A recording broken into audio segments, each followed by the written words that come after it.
मनीष झा हमारे साथ मौजूद हैं। मनीष, ताजा अपडेट ये आ रही है कि जबरदस्त हंगामे के तो आसार नहीं हैं, लेकिन लोकसभा के सेशन को फिलहाल स्थगित कर दिया गया है। कुछ और अपडेट्स हैं क्या आपके पास?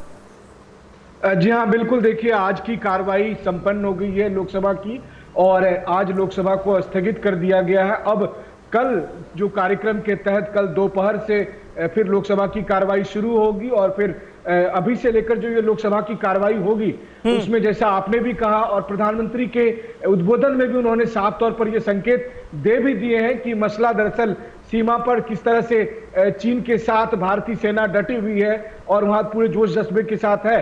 तो ये सीमा पर जो तनाव है ये प्रमुख मसला तो रहने ही वाला है, लेकिन कोरोना के खिलाफ भी जो देश लड़ाई लड़ रहा है ये भी प्राथमिकता में कम नहीं होगी। और इसलिए देखिए कि प्रधानमंत्री के संबोधन के ये दोनों पहलुओं को लेकर लोकसभा अध्यक्ष ने भी साफ कहा है कि विपक्ष जिन मुद्दों की मांग करता है कि चर्चा हो, उस पर चर्चा की जाएगी। तो चर्चा जरूर व्यापक तरीके से होगी। और आज चूंकि पूर्व राष्ट्रपति प्रणब मुखर्जी को यहाँ पर अगर श्रद्धांजलि अर्पित करने के बाद और कुछ दिवंगत सांसदों को श्रद्धांजलि अर्पित करने के बाद लोकसभा की कार्रवाई स्थगित कर दी गई है, तो आगे सरकार और विपक्ष दोनों लोकसभा में निश्चित तौर पर बिल्कुल मनीष बने रहे हमारे साथ। देखिए, आमोद रॉय हमारे पॉलिटिकल एडिटर हमारे साथ कनेक्ट हो गए हैं। 1 घंटे के लिए कार्यवाही स्थगित की गई है। आमोद, डिटेल दीजिए। और राहुल गांधी ने ट्वीट कर दिया है और लिखा है कि अनियोजित लॉकडाउन एक व्यक्ति के अहंकार की देन है, जिससे कोरोना देश भर में फैल गया। 10 लाख पार हो जाएंगे एक्टिव केसेस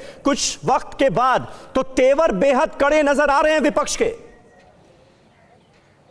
बिल्कुल, देखिए समीर, 3 मुद्दों पर विपक्ष घेरने की कोशिश सत्ता पक्ष को करने वाला था। उसमें से एक कोरोना, जिस पर राहुल गांधी ने अभी ट्वीट किया है, दूसरा चाइना के मुद्दे पे, और तीसरा दिल्ली दंगों में जिस तरह से सीताराम येचुरी का नाम उभर कर सामने आया है। इन 3 मुद्दों पर, ये 3 मुद्दे हैं जिसको लेकर सदन के अंदर हंगामा हो सकता है। 10 बजे जब सदन दोबारा बैठने वाली है, उसमें देखना होगा कि कौन क्या मुद्दा उठाता है। हालांकि सीपीएम की तरफ से साफ सीताराम येचुरी को का नाम जो आ रहा है दिल्ली दंगों में, उसको लेकर स्थगन प्रस्ताव दिया गया है, जबकि कांग्रेस के नेता जो है चाइना मुद्दे पर डिस्कशन चाहते हैं, स्थगन प्रस्ताव दे रहे हैं। तो कुल मिलाकर सदन की कार्रवाई हंगामेदार होगी। ये जो पहले से ही लग रहा था वो तो तय है, लेकिन इसके बीच हमें ये जानना जरूरी है कि सरकार को 18 दिनों में लगभग 45 विधेयक पास कराने हैं। उसमें से 11 ऑर्डिनेंस जो लैप्स हो सकते हैं उनको पास कराना अति आवश्यक है, क्योंकि 6 महीने की जो अवधि है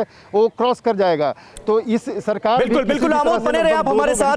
फिक्र आपकी, सोमवार से शुक्रवार रात 9 बजे सिर्फ TV9 भारतवर्ष पर।